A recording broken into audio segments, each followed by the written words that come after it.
महागणपती कृषी मराठी यूट्यूब चॅनलमध्ये सर्व शेतकरी बांधवांना स्वागत आहे।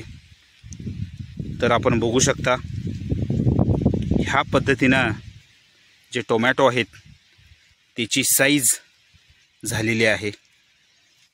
तर हे पहा, ह्या पद्धतीनं टोमॅटोची साईज डेव्हलपमेंट झालेली आहे।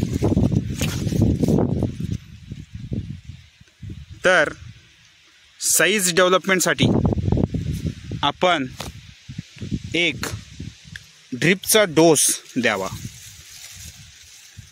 ड्रिपच्या डोसमध्ये आपण 13-0-45 5 किलो प्रति एकर, त्यानंतर त्याच्यासोबत बोरॉन अर्धा किलो प्रति एकर,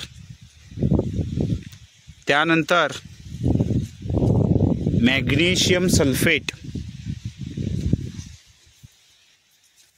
अर्धा किलो प्रति एकर, त्यानंतर मायक्रोन्यूट्रिएंट 500 ग्रॅम प्रति एकर। ह्या पद्धतीनं आपण टोमॅटोला हा डोस द्यावा।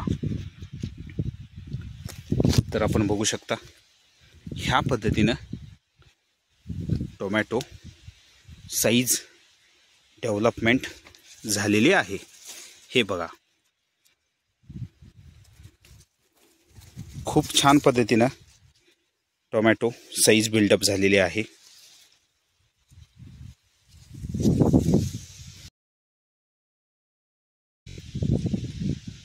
तर हा डोस खूप महत्त्वाचा आहे। तर भेटूया नेक्स्ट व्हिडिओमध्ये। थँक्यू, धन्यवाद।